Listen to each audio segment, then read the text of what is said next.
right, so we have that. What else? That Gawker thing. Oh my god. Yeah, I just told this guy about it. He had no idea. He had no idea about Hulk Hogan No? saying the N-word to... You didn't know about that either? Oh, No. man. And I quote, I don't know about that and I don't want to. Yes. That's exactly how it went. Yeah, it'll definitely... Don't want to ruin my childhood memories. Oh, God. Man, they're already ruined for me. All right. Especially when you just know too much. We know too much about fucking these guys, especially wrestling. I mean, you would think, and I mean, it's wrestling, and the amount, the audience for wrestling, a lot of the demographic there, I don't see. I mean, what are you saying? I'm saying what are you that trying to a lot of say? people who watch wrestling are probably racist. Oh, wow. I'm definitely It's a offended sweeping by that. generality. Seriously.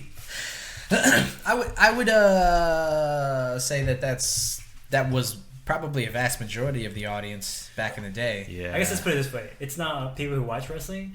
Most people who watch wrestling are in the South, and those people. I had this huge argument with Gavin over this because he was saying the same thing. Really? Yeah. Well, okay, so what is it? Well, I mean, he was basically saying the same thing, and I was saying that like the demographic is a lot larger than it used to be, and that it's more nuanced. I mean, it's still definitely, it gets that I guess bumpkin like stereotype because of what it is. Mm-hmm. But now it's just so modernized. I mean, it's for little kids in the suburbs now. Yeah, now for sure. Yeah. But Hulk Hogan being the wrestler that the kids back then looked up to, and Hulk Hogan when he was a kid grew up looking at other people maybe, but basically his demographic even. Well, and I mean just how he. Just his upbringing, just who he was and what he was around, and so I guess basically what you're saying is not surprising. Exactly, it's not surprising. I'm not so not sweeping generalization, but I'm just saying I'm not surprised at all about that. Yeah. I mean, it's not like it came out and then everybody was like, well, I mean, yeah, of course, N-word this, N-word that. Right. Let's pause for a second. Mm-hmm. Let's introduce this, and then let's get back into it. My name is Margo Dupa. That's Adam Obesius Rodriguez. Yay. And we have No Sports with Dave. He is at Bonnaroo, so we got our own Bonnaroo credits. Thank you. To join us again, friend of the podcast, Bohn. How you doing? Sir, doing good. Just hanging out. All right, and Bohn brought us the Lagunitas Undercover Investigation Shutdown Ale. It is at a 9.5 ABV. We're going to have a good time tonight. Mm-hmm. This is the One Beer Podcast. Clink it! Clink, clink. Lost to be found by someone to save you when you're down. Yes, I'm bored when it's bright out. So bored when it's bright out. 4 to 5 a.m. takes me to a place where I fit in. Use your teeth. Be a real man. I know you guys don't do beer anymore. I was gonna get a cider, but We don't do beer anymore. Wait, what? I heard you guys only do ciders now. No, that's a lie. The one cider in.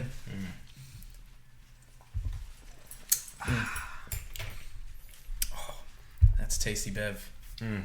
This is a beer you'll pass out drinking. Mm-hmm. Yep, not something I would want to end a night with. Yeah. Man, this is old school night beer right there. Yeah, Remember it is. just flopping on the couch and just Lord. just getting hammered. Remember back then when we would like start the podcast after like 3 cocktails? Yeah, we would get hammered. Cocktails? You guys Yeah. like drinking liquor? Yeah, dude. Yeah, and then we drink a beer. Yeah, we would get just plastered Man. and then be like, okay, what would we do? What are we going to talk about? Let's talk about something. Have the phone in the middle. Oh, this is the One Beer Podcast. Oh, that's funny. Yeah. So this takes me back. Oh, yeah. It's good though.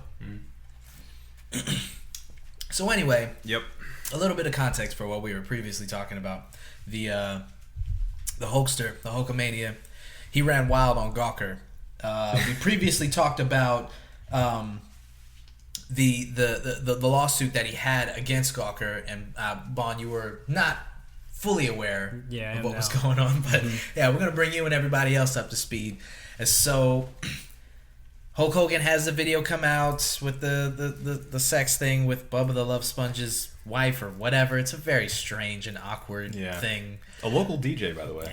Yeah, right? It's how fucking weird. Local story here. And so that comes out, and that's all well and good. I mean, not to Hulk, obviously. He wasn't happy about it. But what else came out was the audio files of him just really ruining childhoods, basically. Just talking a lot of stuff, basically revealing himself to be a racist, and, it just wasn't a very good characterization of him, and really kind of ruined the image of him. Especially because you see his wiener, Yeah. You don't want that image. Wait, he was naked and saying all this stuff? Probably. The audio, the clips of him talking is just audio. Yeah. Okay. So he's not saying it he's not having sex with Bubba the Love Sponge's wife and also spewing. I know, I was like, that'd be kind of weird. I would definitely be scarred if I watched that. I was like, no. No, I think it was afterward. They were like, it's his fetish, man. They were just shooting the shit, him and because Bubba was a part of this. I guess he was down with this. He was like, Hulkster, fuck my wife. I'm cool with that. He was apparently sitting off camera as she was getting boned. Right. So this is it's just really so weird. Hey, you know what? Consenting adults, whatever you do behind closed doors, that's a fine. thing. For sure. So, do whatever you want. And so that was... So the video comes out. Gawker is the one who cracks that bitch wide open. Just like the Hulk did. Brother! And so Hulk wasn't happy about that, and he sued Gawker for invasion of his privacy. And... How much? $131 million. Something like that, And he won his case. Sure did. And he put the hurt. He put the hurt on Gawker. He put the hurt on him. And they had to file for bankruptcy because they couldn't withstand the barrage of Hulkamania running wild on them and his lawsuit. Yeah. So it's pretty... I mean, it's a very interesting case because it's... I think, and we talked about this when we first brought it up, that it sets a precedent for lawsuits going forward, like a celebrity and their sex tape being released or leaked, quote unquote. It was stolen. That's what happened. Right. So that's why he had it wasn't like he put it out himself. And and I guess there's no. So when you always see those sex tapes that come out, and it's always how'd they? Well, they they don't know how it got out. Yeah. It's probably the celebrity themselves or whatever. Right. But this was something that I guess he did not want the public to see for obvious reasons. Which is actually interesting that you bring that up because, we go back to the sex tapes of history here. Yeah. And Kim Kardashian, what happened in that? Why couldn't she sue I think she tried. Well, okay. Maybe I'm answering my own question here, but maybe it's because they didn't put that sex tape on a website in particular, and wherever it was, they took it down. But then Ray J got the rights to it or something, and then actually sold it. From my understanding, I think the difference between the Kardashian thing and Hulk Hogan is the image, the fact that it ruined his image. Whereas with Kim Kardashian, it made her image. Right. So they kind of had an opposite effect. And then the whole thing with I don't remember what company it was that bought the license or had the license or something like that, and then they tried to buy it and it just didn't happen or whatever. Yeah. But she got famous from it. Yeah. Yeah. I think she just had a really good publicist, and they were just like, "Hey, do this, do this, and you're good." Yeah. Whereas Hulk Hogan, it was like, "There's no saving you, bro. Yeah. You just need to." I mean, the sex thing, that had come out a while before these audio tapes came out. Right. And so everybody was just kind of like, that's weird. But he was still making appearances at WrestleMania and all kinds of stuff. He was still, doing the... people were still down with Hulkamania. Right. He wasn't wiped from the history books of WWE. Right. It wasn't until those audio clips came out. So it's I mean, he still brought a lawsuit, but it's that video wouldn't have affected him so much if it wasn't for those audio clips coming out. Right. And mind you, he was saying these things in confidence. Yeah. So even though they're awful, terrible things for somebody to say, he was saying them without knowing they would go out to the public. Right. So as a public entity, I guess he's deserved that right to have his personal moments behind closed doors and not have that leak to the public, which would ruin his, his standing. Why was he being recorded? Well, that was the other thing I was going to say. Next time you fuck someone else's wife, you should probably check and make sure you're not, Well, I mean, the video, aside from the video, with him talking, why was he being recorded? I think that was... I don't know. Maybe was the camera just like off? Well, that's what I was like thinking. Maybe it was just maybe the audio clip is only audio because there's nothing of note on the video itself. It's just like the bed or something. Yeah. You know? So it's just like off camera. Yeah, like it's just set to the side. Right. I guess that kind of is the reason why he was able to win against Gawker, because he was like, he probably didn't know he was being recorded. Maybe. Yeah, maybe that was probably it. Yeah. You know, it's one thing to have a sex tape come out and like it's a sex tape. You made it. Right. But to have something like that come out and he Yeah. had no power over it. And he had no idea it was being recorded. Mm-hmm. Right. And again, the entire point of suing and the entire point of taking something to court is that you have damages happen to you, like you were saying, Bohn. Like if Kim Kardashian were like known as America's sweetheart and known as like this figure for little girls to look up to, and was on like Blue's Clues instead of just being, a friend of another wealthy celebrity. Right. Yeah. Another one with a lawsuit. With a sex tape. Exactly. Pseudo celebrity. Maybe she would have a case to bring to the court saying that, this leak caused me damages because I'm not able to get a job like I was able to before. Right. Mm-hmm. But because she was able to profit from this, obviously, and become famous, her publicist was probably like, shut up, it's fine. Yeah. You're good. Yeah, I mean, that whole family profited off of that shit. Yeah. Can you imagine? Yeah. Your whole fucking family profits off of you having sex with an ex. Right. I mean, come on. Yeah. Most people don't even remember her dad was like a famous lawyer. Yeah, no. Fuck that dude. No. Like how it even all began. Like how she even ended up. Like how was she even a name? What was it? Prince rejecting her off of a stage? Yeah. That Yeah, video? That's right. Oh, Yeah. man. Quality. Yeah, I don't know. I mean, Yeah. it's I guess we didn't even talk about it. The reason why this even was a subject is because of Gawker filing for bankruptcy. Did we mention that? Yeah, we touched on it. Now, what happened with Gawker, this was from The Atlantic, directly from Gawker themselves. This is their release. They're saying, we are encouraged by the agreement with Ziff Davis, one of the most rigorously managed and profitable companies in digital media. Nick Denton, Gawker Media Group's GMG founder, said in statement, a combination would marry Ziff Davis's strength in e-commerce, licensing, and video with GMG's premium media brands. So he's saying, we're selling everything to you. Please enjoy. Please give us some money to get us out of this hole. Yeah. So they sold Gawker, which owns tons of other, websites and publications on the web. So the blogs are going to still be there. I mean, that's what we can assume, is that everything that's under Gawker right now, because there's a lot of websites under Gawker. Yeah, I read a lot of. Yeah, so it's not just Gawker. It's a bunch of other things. like what? Gizmodo, for example. I think Deadspin's on there too. Gizmodo, Jalopnik, which is like a car blog. Mm-hmm.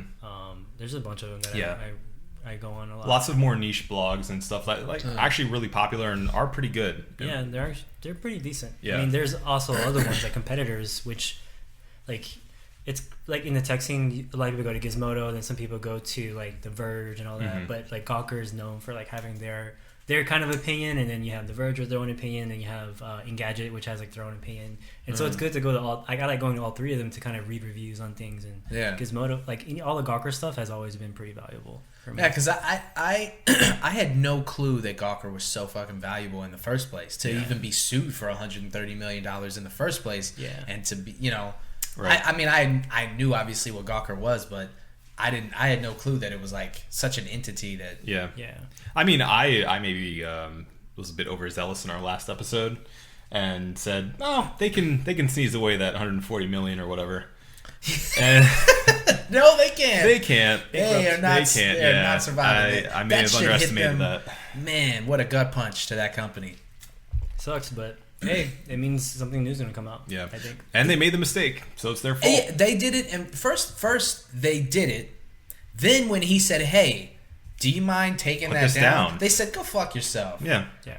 And so, I mean, not to say that they had it coming or that they deserved it, because nobody wins in this. I mean, fucking Hulk Hogan's a piece of shit now, and it sucks. But Gawker kind of, they did invade his privacy, and that sucks. Right. Yeah. But it's like he's a public entity, so it's like, how much privacy does he really deserve or earn or is allotted to him because he's a public entity now? And where does that line end? It's so many things that go into it. Right. It's complicated. So nobody wins.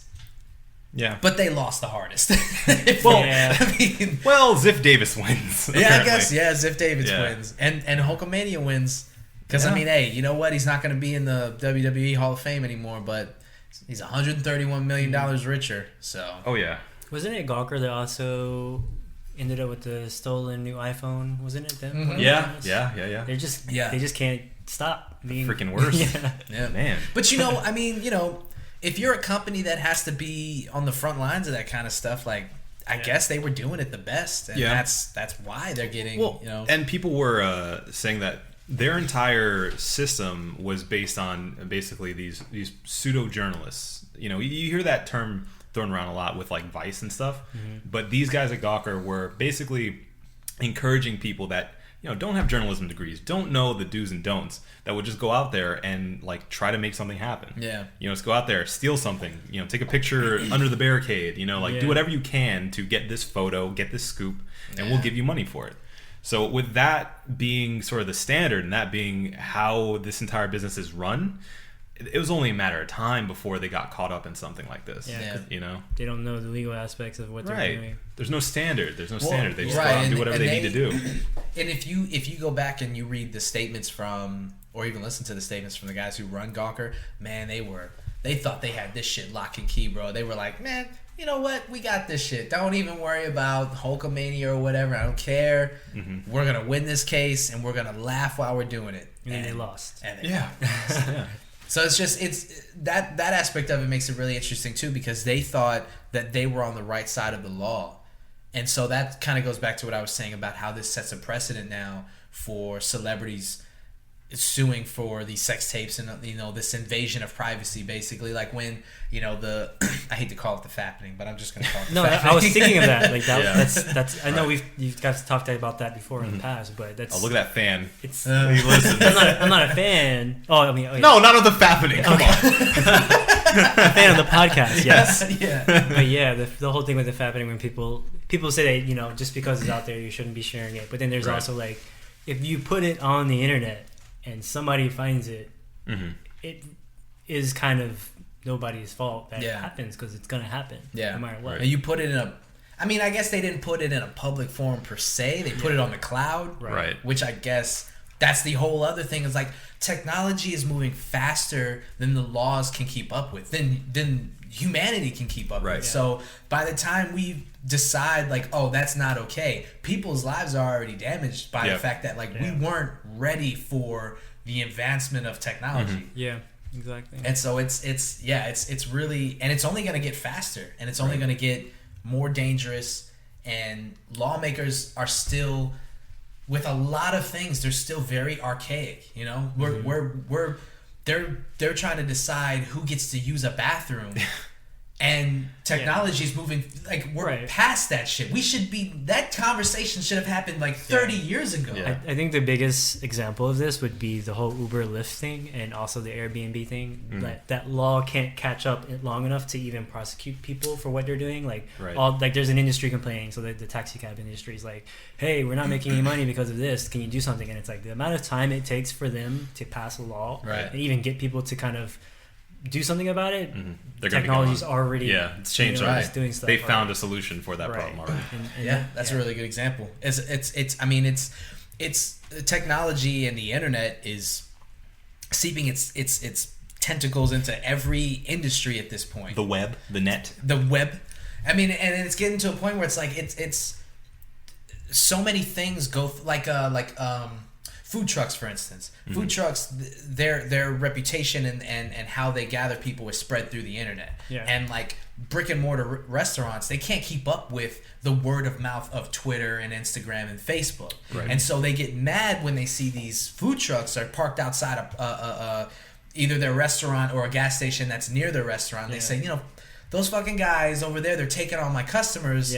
Do something about this. So they go to the city and they say, do something about this. And the city's like, we'll find them. How about that? We find them, and we make it so that, and it's just like they're not ready for how quickly these things are happening.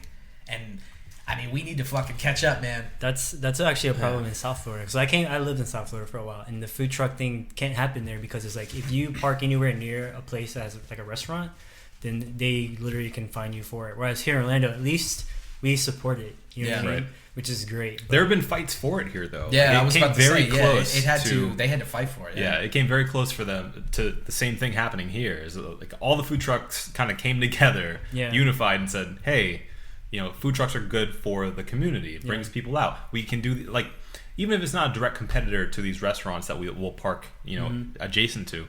We can do our own sort of events and bring people together. And I think that helps to sway the vote. And I think the people were behind the food trucks too, because it was a cool thing to see these cultures coming together and that kind of mix to make Orlando more than just, Orlando. Yeah. And I mean, it just the reputation of food trucks is just like this really cool thing. Yeah. I mean, I remember the first time I went to a food truck in Orlando. What was your first food truck? I mean, it had to either be like just a hot dog truck downtown, like one I don't even remember the name of, or a Korean barbecue taco box. By you, Bohn? I honestly can't tell you what my first one is. Yeah, I think it was at some event in South Florida, and I literally was just like, I don't remember. Mine was definitely Korean barbecue taco box. I've never tried. Are you talking about that yellow? Yes. I've never. Dude, it's not the one that's parked there always, because there's one that like sort of broke off from the proper Korean barbecue taco box company. Okay. The one that's always parked on Colonial. Not that one. Not that one. Okay. Everyone tells me that one's sketchy. So that one is sketchy. Yeah. I mean, I've had stuff from there. It's been all right, but it's not the same. Yeah. No offense if you're listening. They will be. They will be always. But there's one or two that actually drive around still. Yeah. And that one used to be part of that team, and then they broke off and like did their own recipes and stuff. But the two that still drive around, awesome. They used to park like right up the street. We used to go there like Sundays. I wish they would come back. Grab stuff. Yeah, so good. So good. It is, dude. It's a fucking, what is it, like $6-7? Yep. And you get it. Fuck it. We're advertising for them. I don't give a shit. It's so good. Taco, a piece of tofu. Yeah. An egg roll, a chicken salad. Wing, and a little thing of salad. Wait, what? And in one order? In one order. You just get, it's just the... That's not how food trucks work. What are they doing? Dude, I know. It's like, how are you're losing money on this deal. Oh, the cheese rolls too? Oh, out of sight. Cheese rolls. Fried cheese rolls. Out of sight, dude. Okay, I'm going to try it next time I see it. And they got some I've white been avoiding sauce. it. I'm always skeptical about that because of the one that I see on Colonial. I'm like, But I'll try it. And they have some like more like traditional Korean stuff that they mix in there too. But yeah, I mean, it's just I think food trucks are good for Orlando in general. I guess going back to the security and technology thing, I guess as a transition into this trailer that we just watched. Oh, that's true. I was thinking about the same thing. I was actually thinking about the same thing. Yeah, good. So we just watched the Watch Dogs Part 2 reveal trailer. So I guess they're gonna really delve into it at E3. We gotta do next week. We gotta do some E3 stuff. Well, see what I originally wanted to do last week is do our usual yearly E3 coverage beforehand, like predictions, stuff like that. We didn't get to do that, but I'm thinking next week maybe we can all get together and do our reactions of what came out in E3. I'm cool with that. I think it'd be cool. So yeah, there was a lot of stuff that unfortunately is like already leaked as far as what people are going to be showing in E3. So one of them is Watch Dogs 2, which a lot of people were assuming was going to come out because like Watch Dogs 1 seemed to have a good promise of a bunch of good ideas behind it. It's sort of like the most recent Assassin's Creed, because when Assassin's Creed first came out, people were like, it's all right, it's pretty good. They got another one out. Yeah, like, but after that first one came out, I think a lot of people were behind it and saying like this could be better. Part 2 came out and it was awesome. It was incredible. Very, very good game. So I think a lot of people are backing the idea of Watch Dogs Part 2 for that same reason. Right. You know, it's the same developers, Ubisoft. So I'm down with a black protagonist, I'll tell you that. Yeah. I'm good with that. Yep. So the main idea behind this one, or behind the game in general, is basically an open world action game. Actually, pretty, now that I think about it, pretty similar to Assassin's Creed in a way. Third person action game, except in this one it's a bit more of like it's definitely more modern. you have your cell phone, which is your main tool to interact with the world. So you can, change street lights if you're in a pursuit and stop the traffic or like make the traffic crash so that it stops the person that's chasing you. You can, bring up these like guardrails that come out of nowhere out of the street to stop the people behind you. You can hack into a bunch of stuff through your cell phone. That's sort of the main crux of the game. The coolest thing they did, in my opinion, because I didn't play the game all the way through. I didn't beat it. But I played enough to kind of get the gist. You didn't beat? I didn't beat it. You didn't beat it? I didn't beat it. I heard you don't beat anything. I beat everything. Yeah, what?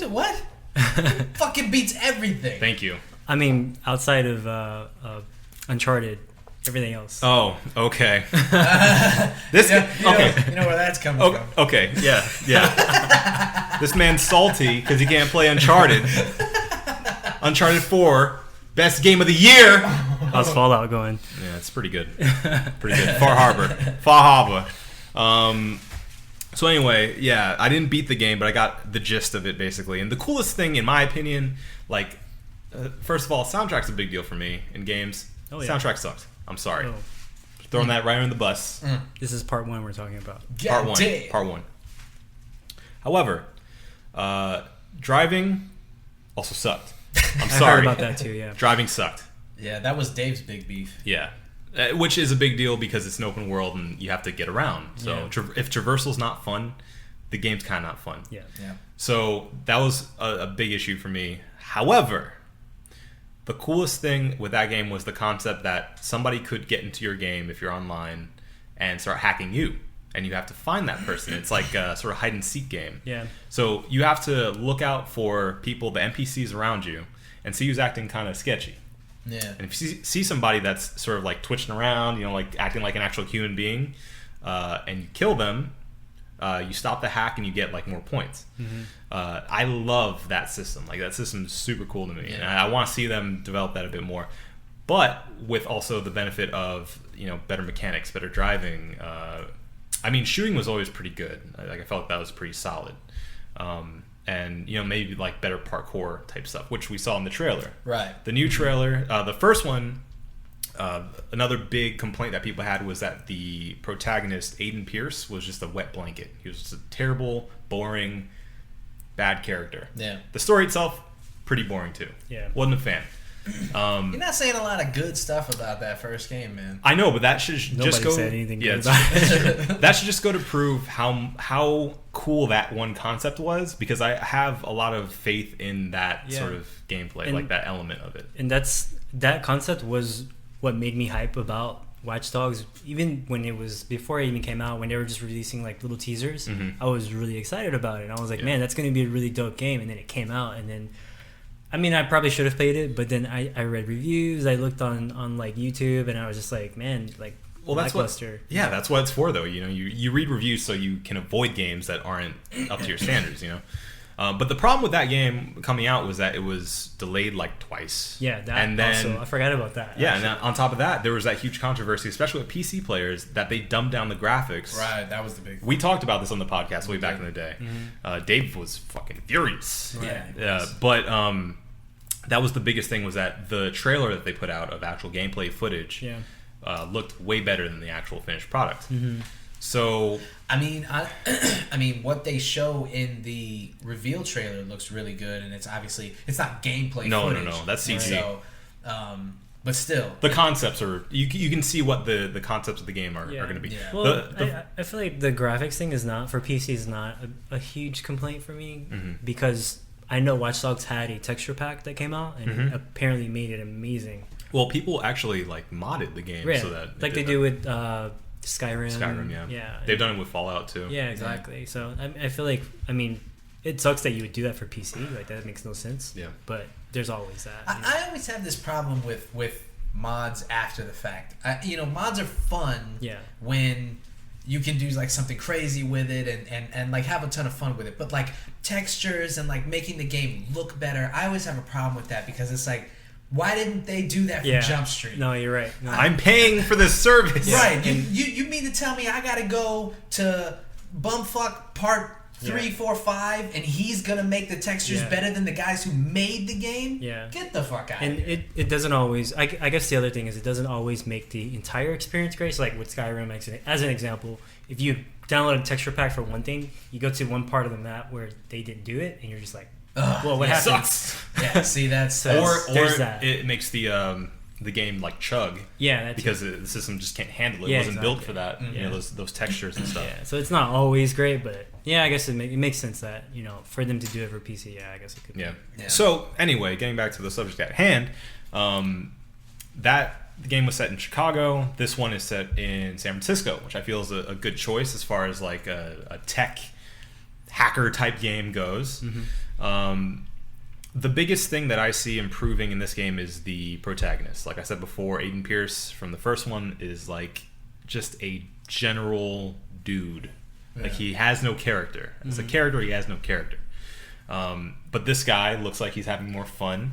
It looks like Mr. Robot, honestly, which has me going. Nice. That's exactly what I thought when I watched it. Yeah. This is totally Mr. Robot. Right. Like they're having a bit more fun with it. There's like drugs and stuff in there. No, I'm just kidding. Maybe. Well, no. In the original game, another cool thing is that they had this thing that was like sort of hacker drugs in a weird way, where you would you have like I think an implant or something that you can hack, and you get this like hallucination like dream.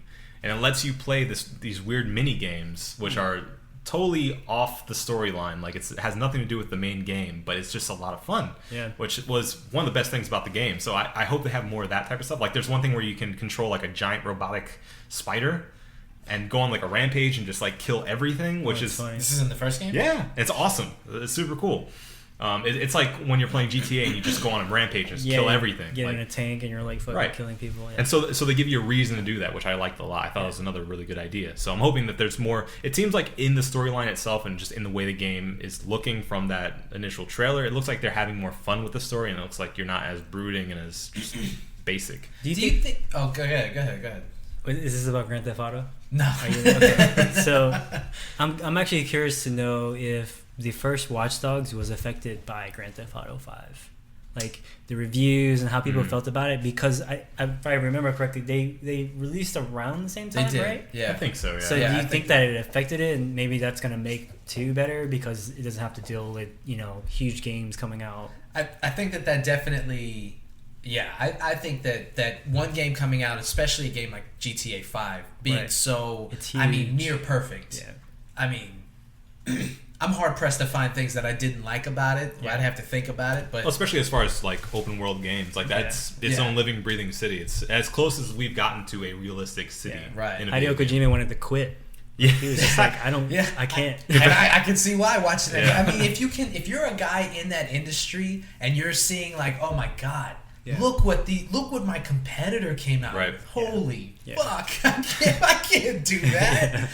So yeah, I think definitely people looking at GTA 5 and playing GTA 5 and then going to Watch Dogs and going, this isn't what we were promised. I feel like I think the biggest thing was definitely what people thought they were going to get and what they got is what really if they weren't fooled into thinking that, or I won't say fooled. I mean, they just weren't. It just wasn't what it was supposed to be. And if that hadn't happened, I think that the reviews probably wouldn't have been as harsh.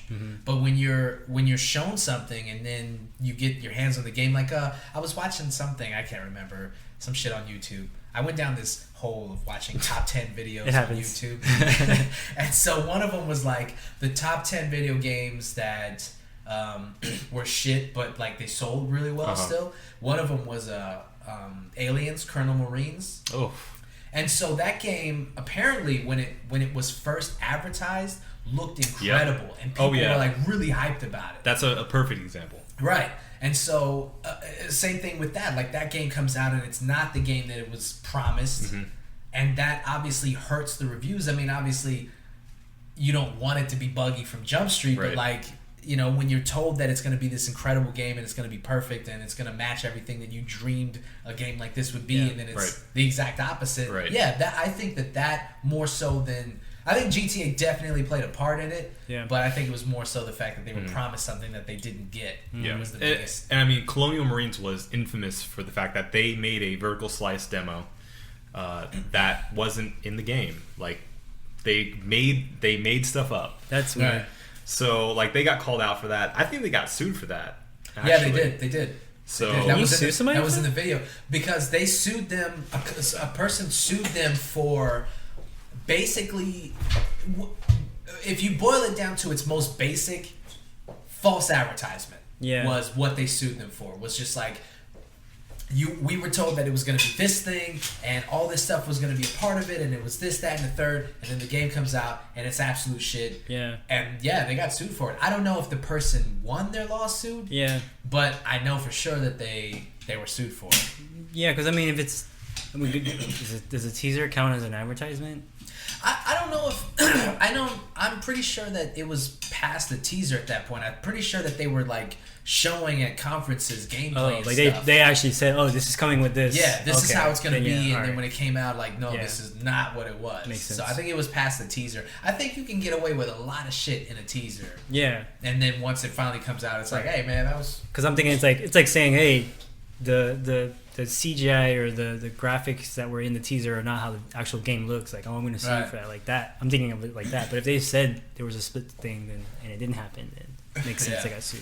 I think that we're being.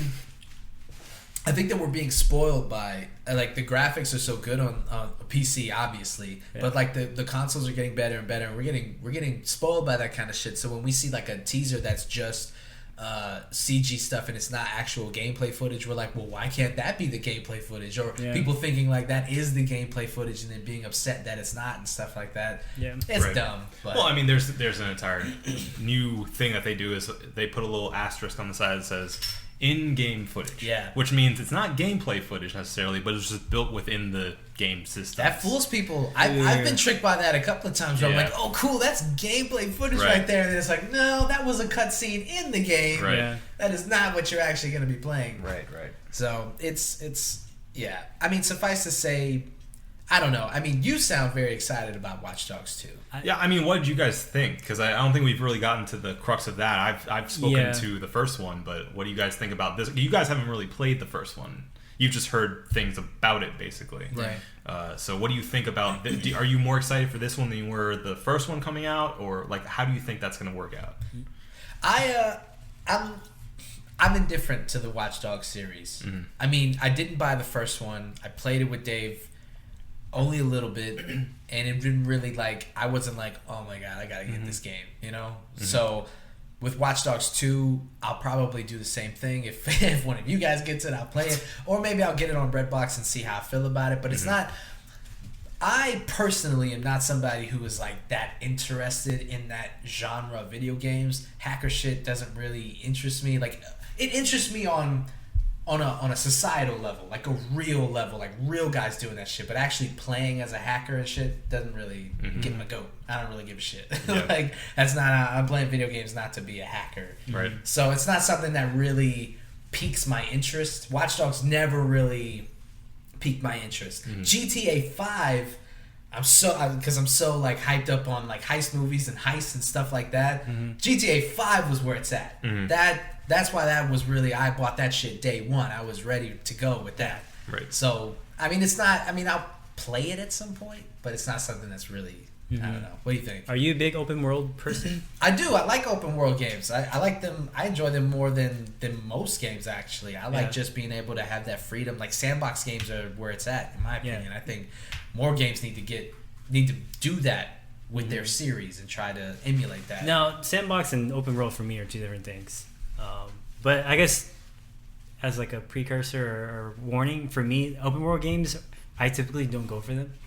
Just because a lot of times there's just there come points where it just gets really boring and you're just like, what am I doing? Do I go to like these side quests? Do I go to the main thing? Do I do that yet? And so sometimes I fall out of open world games like Grand Theft Auto. Fall out? Yeah. So Grand Theft Auto, I've played nearly all of them, never beat any of them. Yeah. I would say the only open world game that I've gotten close to beating, or I'm still in the process of beating, is Witcher 3, and that game is amazing. And the only reason why I haven't played it is because I didn't have time. Well, okay. Fallout 4, same thing. Got boring.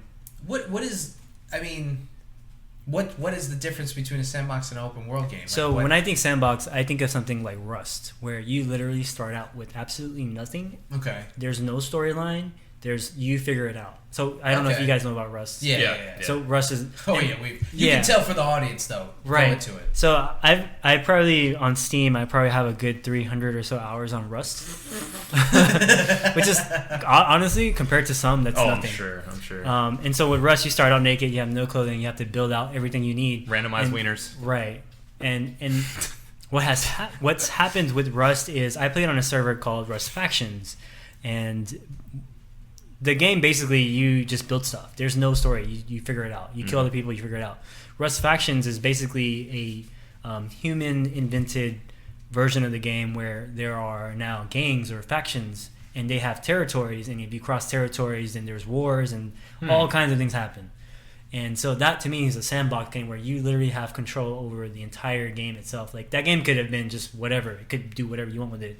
Whereas like something like Grand Theft Auto 5, Fallout 4, they all have storylines. You kind of have to, you're still going through it. You can do side quests, but it's not sandbox to me, right. I guess. I always figured, like, I always pictured, I guess, a sandbox game being a game that you could do near anything in. Like, there is a linear story if you wanted to follow it, but if you didn't, you could do near anything in. So GTA 5, in my opinion, would fall under that because, like, if you wanted to, you could just walk around and just destroy shit, kill people, drive around, do whatever you wanted. Yeah, but with like Rust, it was like we had eras where two factions were at war with each other, and that's not even part of the game. It was just the users had created that story, and it became a thing. You know what I mean? That's like what's that game? Yeah.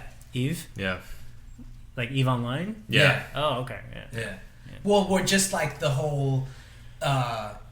The users creating the story of the game as opposed to the game. I guess itself. it's like an MMO in a way. Yeah. You know That's from what you're describing is much more of an online experience. Yeah, like Minecraft is a sandbox game. Yeah, that's. True. I mean, when you were talking about Rust, I was thinking about Minecraft. Yeah. So I guess going back to the whole thing. So for me, am I excited about Watch Dogs? I want to be excited about it because I was excited about the first one, and I didn't play it because reviews and things that I saw, it was just like, was it worth me buying and trying to play it and putting the time into it, and the time being time that I could play other games that I thought were really good. Right. And at the time, really good games. Grand Theft Auto 5, Metal Gear Solid eventually came out. Like there's just a bunch of games that were out there that was just like, these games are probably worth your time. So that's why I didn't play it. So 2, if it's great, I will definitely go and buy it. Yeah. You know what I mean? Just wait on reviews. Seeing the trailer didn't really... It didn't say anything different to me than the first one. I was just about to say that. The trailer did not really speak to me in a way that made me want to get it. So it's like, I got to wait for E3 and... Yeah, see more. And see what happens. See gameplay, more details maybe. Right now, I'm just like, I'm not convinced. It's just going to be the same thing over again. Yeah. I just... What did they put in that reveal trailer that would make you think like, oh, this is a totally different... This is a step up. This is a new thing. Yeah. Golden Gate Bridge.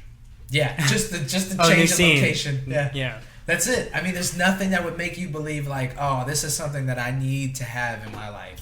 Because, I mean, unless you were a big fan of Watch Dogs, like the first one, I don't know. Yeah. What do you think?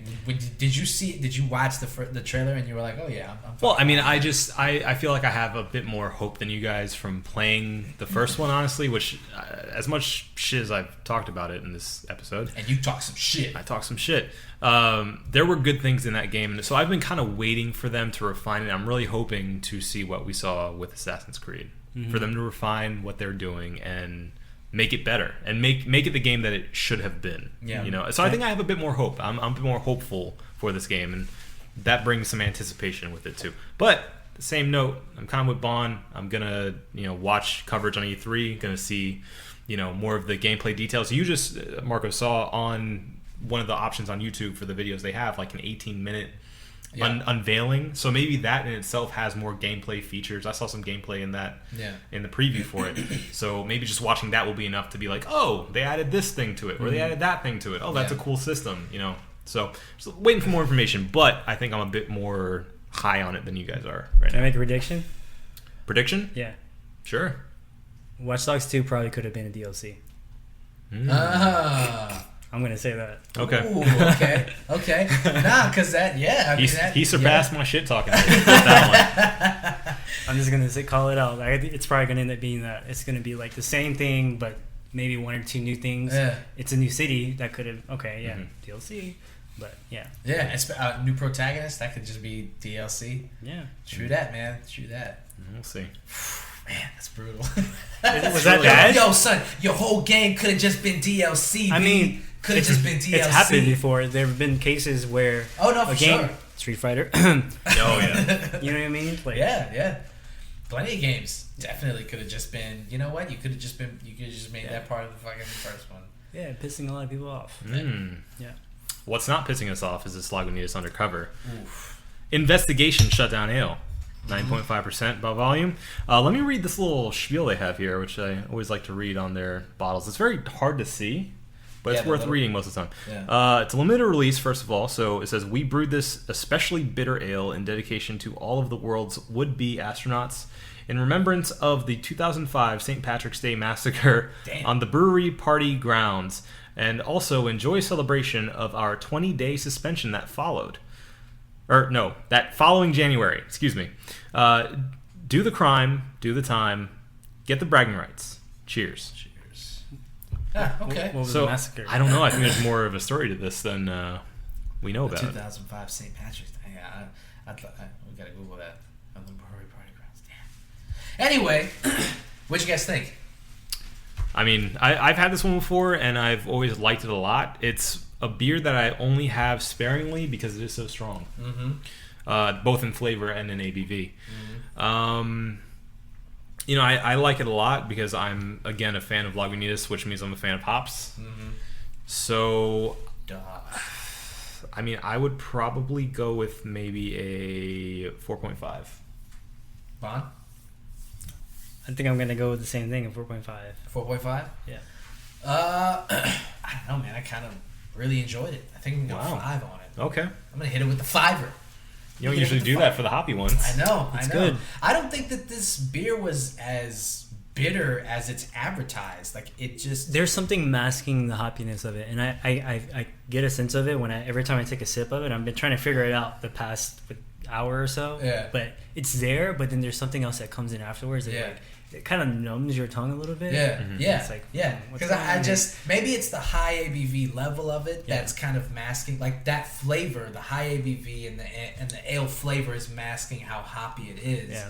Because for me, it wasn't really that bitter. I mean, it was bitter, but it wasn't like something where I'm like, ugh. Right. Ain't no IPA. That's pretty funny. 66.6 IBU. Damn. 666. I mean, based on what it said there and the fact that it's called under investigation shutdown, like, I'm guessing they just did some illegal shit. Like, they're just like, all right, well. Yeah, I mean, I really want to research this now. Yeah. So we're gonna do that later. Right now, we're gonna say goodbye because this has been the One Baron Podcast. My name is Margo Dupa for Adam Obesis Rodriguez. Good night or morning. And Bonnaroo. Yep. Thank you guys for listening. Have a good evening. Drink delicious beer. It's good. Play Overwatch. Yeah, I wanted to kind of... Oh, stupid.